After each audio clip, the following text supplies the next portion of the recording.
Dear friends, in the previous videos, we have discussed about the introduction of non-destructive techniques, visual inspections, as well as the rebound hammer.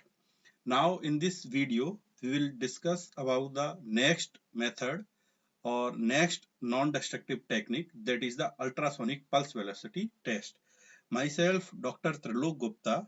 Now, as we know, in the view of the limitation of the each method of this NDT techniques, that it is essential that the results of the test obtained by the one method should be complemented by other tests, and each method should be adopted very carefully.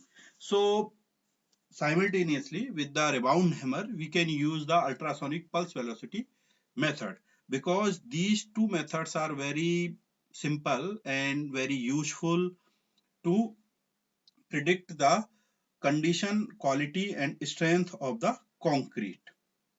Now, objective of this method is assessing the homogeneity of the concrete, how it is homogeneous, and assessing the presence of cracks, voids and other imperfection in the concrete, and assessing the change in the structure of the concrete which may occur with time, assessing the quality of the concrete in relation to the standard requirement, and assessing the quality of one element of concrete in relation to another, and assessing the value of dynamic elastic modulus of concrete.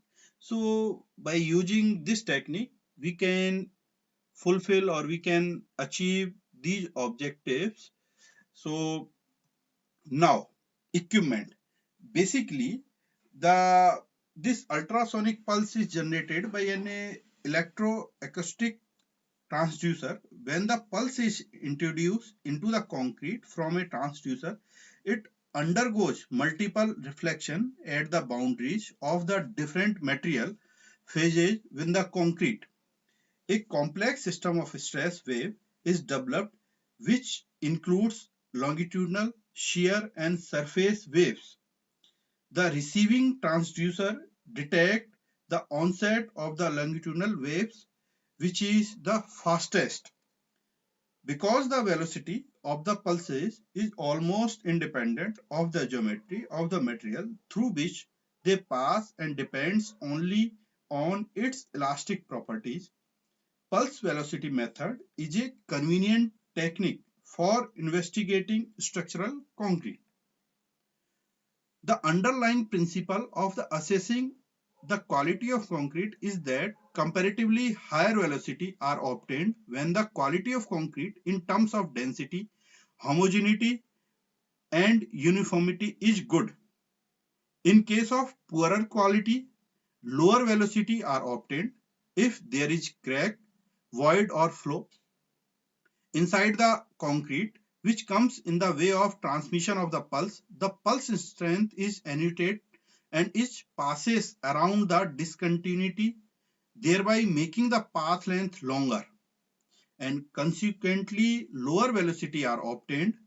The actual pulse velocity obtained depends primarily upon the material and mixed proportions of the concrete, density and the modulus of elasticity of concrete aggregate also significantly affect the pulse velocity.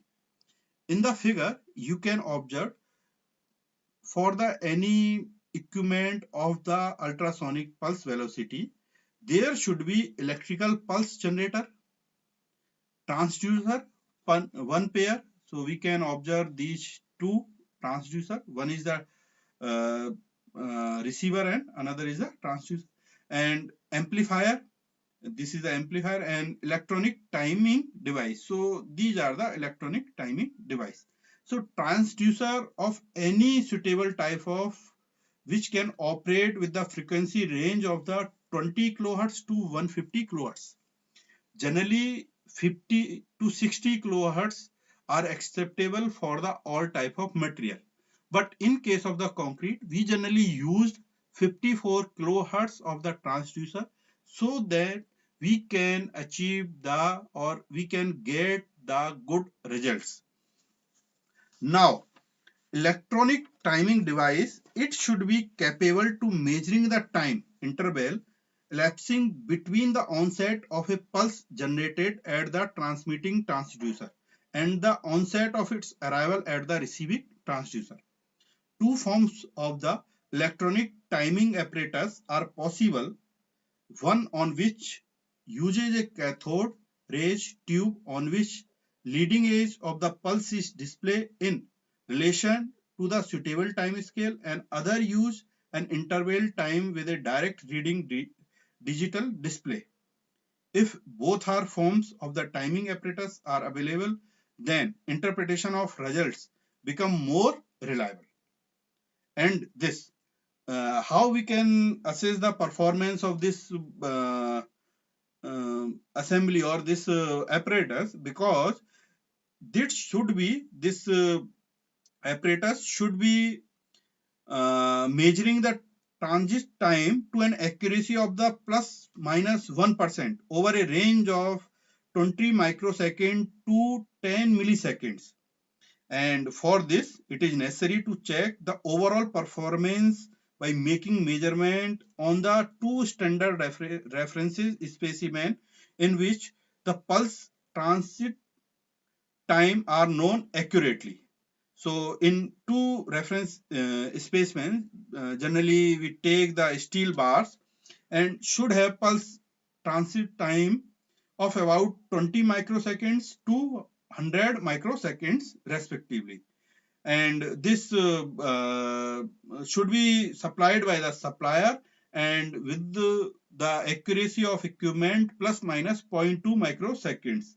The shorter of the reference specimen should be used to set the zero for the apparatus, and the longer one should be checked the accuracy of the transit time measurement of the apparatus. And this measurement obtained should not be differ from the known value for the reference specimen by more than 0.5%. So now this procedure of this testing, basically we can perform this method by three ways. One is the this called as the direct transmission, or we sometimes called as the opposite phases.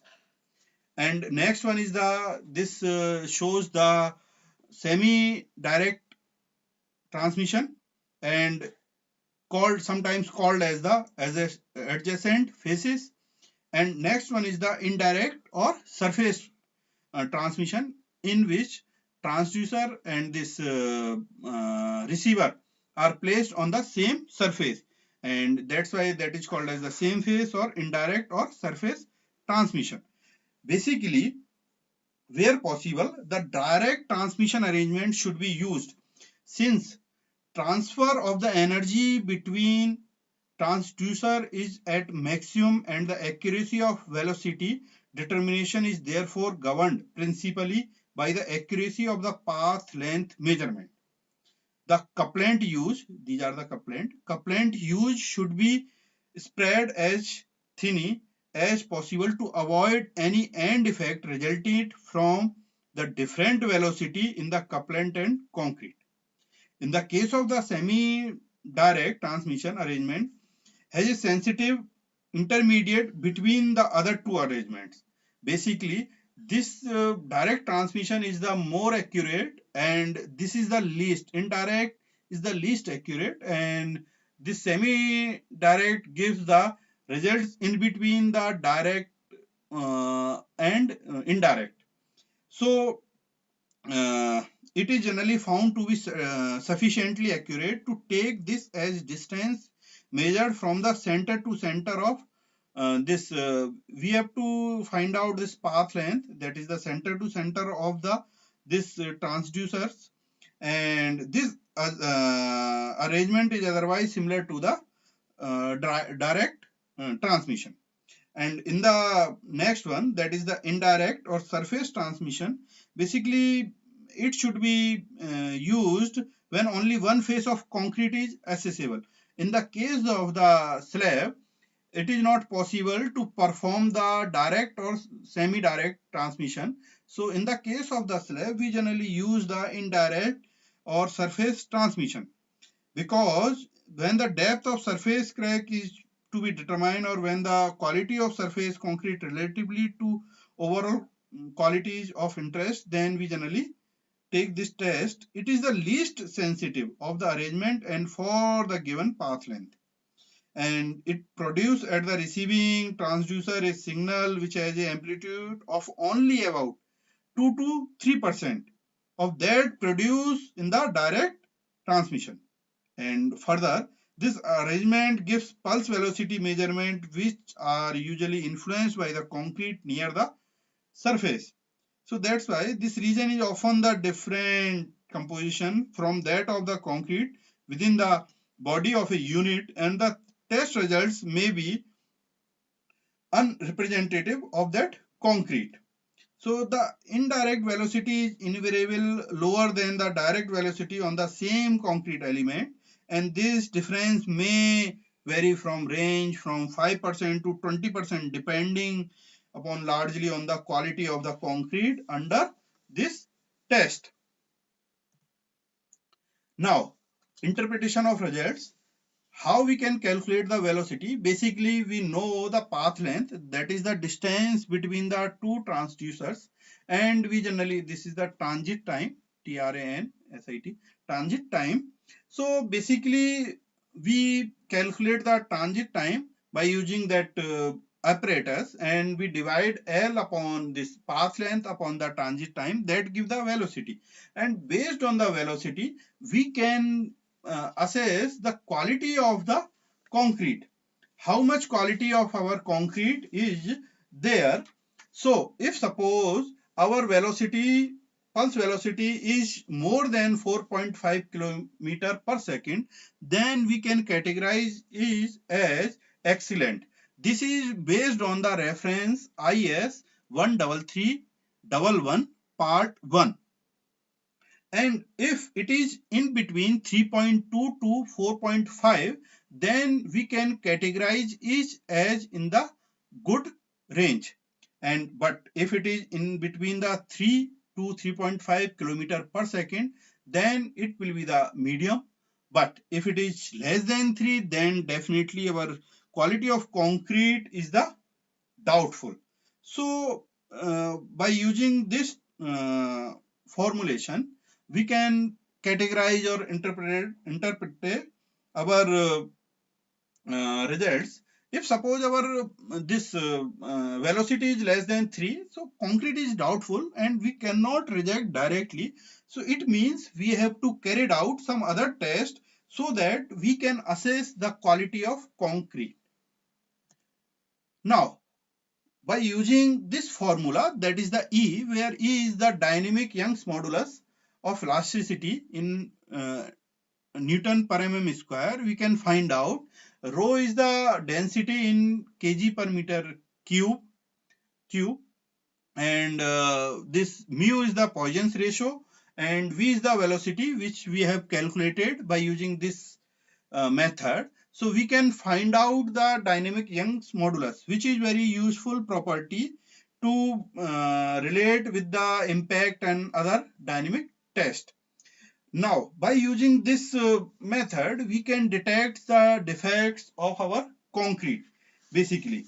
Now, we can visualize from the figure that if there is no crack, then there will be the less transit time or least transit time from transmitter to receiver, and it will take least time. Then that will give the maximum velocity, because transit time in the denominator.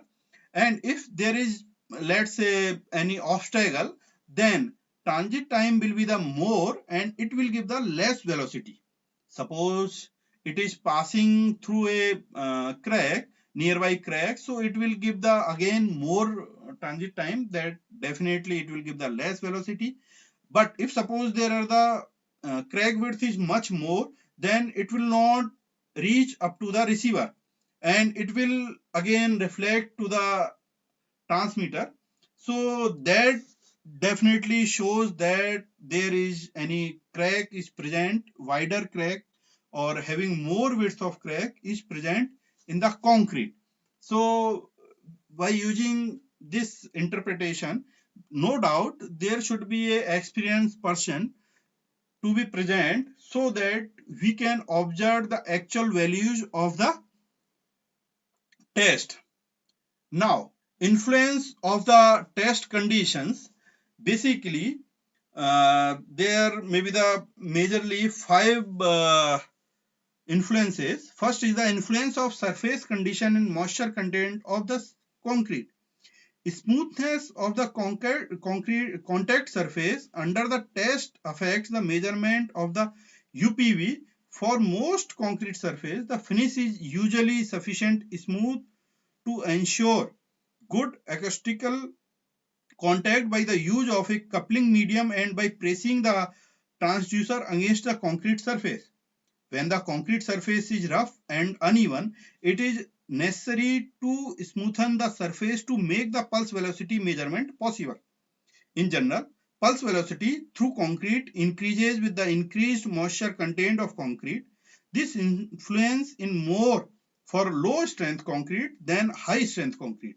The pulse velocity of saturated concrete may be up to 2% higher than that of the similar dry concrete. In general, drying of concrete may result in somewhat lower pulse velocity. Next one is the influence of the path length, shape and size of the concrete member. As the concrete is, we know that heterogeneous material, so it is essential that path length be sufficiently long so as to avoid any error introducing due to its heterogeneity. In fieldwork, this does not pose any difficult as pulse velocity measurement are carried out by thick structural concrete member. However, in the laboratory, where the generally small specimens are used, the path length can detect affects the pulse velocity reading. The shape and size of the concrete member do not influence the pulse velocity unless the least lateral dimension is less than a certain minimum value.